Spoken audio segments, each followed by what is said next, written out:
Hey, I'm Thomas Zurbuchen, also known as Dr. Z. And I'm Stofan, also known as Dr. E. And welcome to another episode of EZScience. And I'm so glad to be here with you right next to the headquarters building at NASA, which just in time for Women's History Month has a new name, the Mary Jackson headquarters. And I'm just so excited to have that name on it.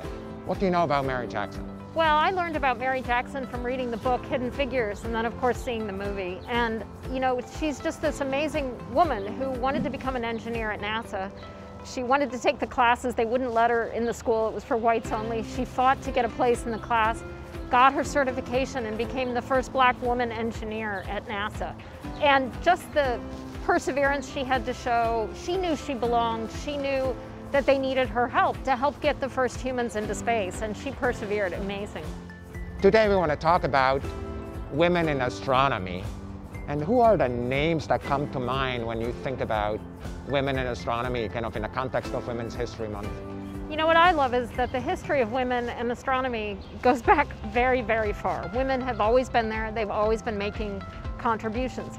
Many people have heard of the famous astronomer William Herschel, but his sister Caroline actually used his telescopes and discovered a number of comets. There's a woman I particularly admire named Phoebe Waterman Haas. She was one of the first women to operate the Lick telescope. Women like Henrietta Leavitt, who worked up at the Rubin Observatory and invented a way that we actually learned how to measure the distance to other galaxies. So women were there making fundamental discoveries, helping the science move along, but we don't know their stories as well as we should. One of my favorite women who have really made history in astronomy is Dr. Nancy Grace Roman. What amazed me about her is she had this opportunity to create an entire NASA science program, saying if we're going to lay out this astrophysics program, it's got to have a strong research component, people doing the basic understanding of how do stars form, how do galaxies evolve. How do we develop instrumentation and keep making better and better instruments to measure stars and galaxies? And then she also, of course, that critical piece for NASA, helped to really push the development of satellite after satellite after satellite. In fact, there's a number of people who have told me that it's hard to imagine Hubble being in space if it wasn't for Nancy Grace Roman. And many people therefore refer to her as the mother of Hubble. And so I'm so excited because right after the Webb that we're going to launch later this year, the next big telescope has now her name on it, Nancy Grace Roman Space Telescope.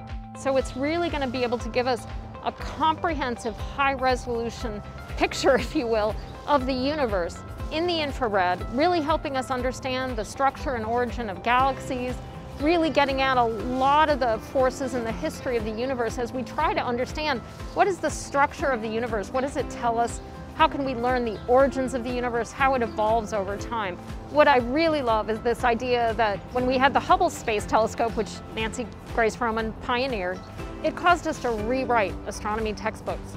The James Webb Space Telescope is going to take us to the next level, but then the Nancy Grace Roman Telescope will again really fundamentally change and expand our understanding of the universe.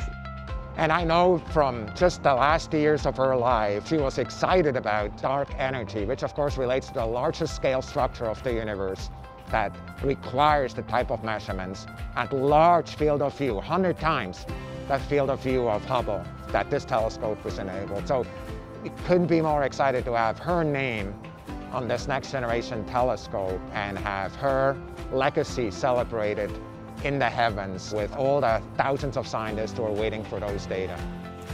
Thanks to NASA for naming this building after Mary W. Jackson. And of course, thanks to all these women that we're celebrating, these scientists and engineers who helped us move the sciences forward.